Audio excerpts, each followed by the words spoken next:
All right, I'm the Flat Rate Master, and today we're talking about fluid exchange services. Wallet flushes? All right, a little background on me. I spent 2 years as a regional sales manager for MotorVac Technologies. If you're not familiar with that company, they became famous for their carbon clean fuel injection cleaning machine, but they also developed transmission fluid exchange machines, coolant, power steering, brake flush, etc. I spent 2 years with that company. So I have a good bit of experience in fluid exchange services. Obviously, my views on it are going to be a little more positive than some. If you have been a member of IATN, wallet flush was always flung around anytime anybody mentioned fluid exchange services. It's just a wallet flush. And it can be. Big thing about fluid services is doing it right, using the proper fluids, and not overselling. Overselling is just that. It's wallet flushing. It's padding the shop's pocketbook and taken from the customer. A fluid exchange service on transmission, power steering, brake, etc. are all needed services. Every fluid on the car is going to break down over time, regardless of what fluid it is. European manufacturers, part of their service is a brake flush. Why? Because brake fluid's hydroscopic.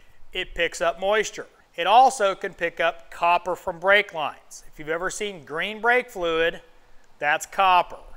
Hondas, for some reason for us, are notorious for that. We get a lot of cars in from Honda that the fluid's green after a few years.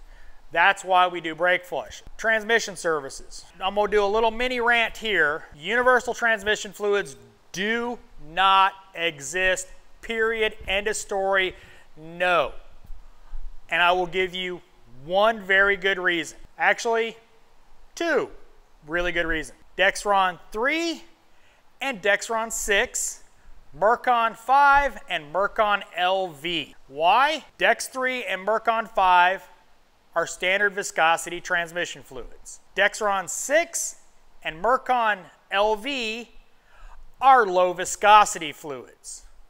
So you're telling me a universal fluid can meet a standard viscosity and ultra low viscosity? No, it doesn't exist. Additive packages are different and they just do not exist. You want to ensure to do the right job for that customer and install factory fluid. When I say a factory fluid, I mean a fluid that is actually approved for that vehicle, not recommended for that vehicle. All right, a little side rant over, and the same can be said for coolant.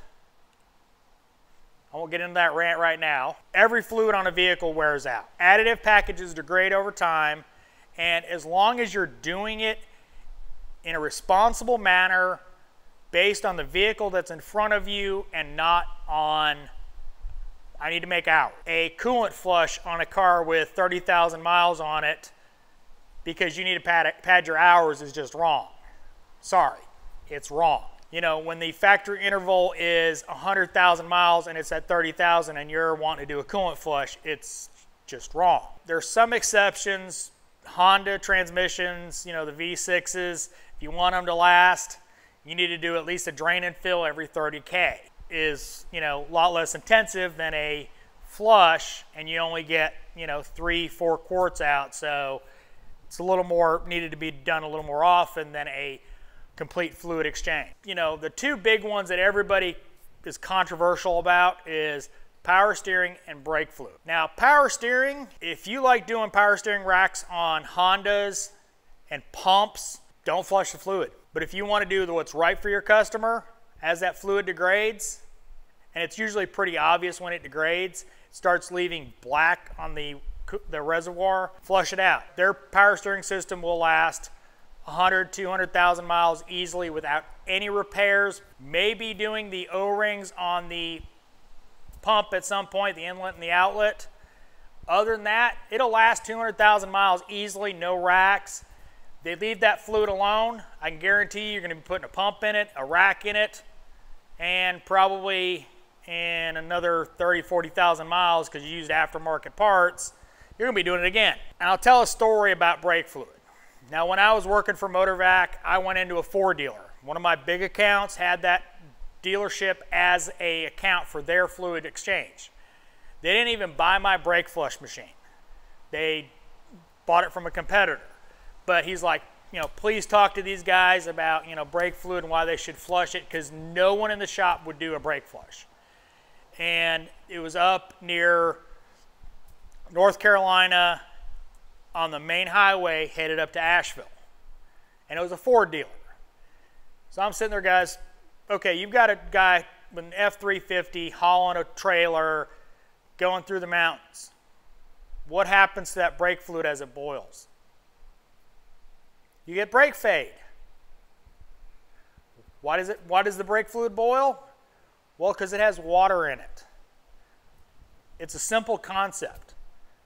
All I did was explain that, and all of a sudden, and they were doing brake flushes at a regular interval.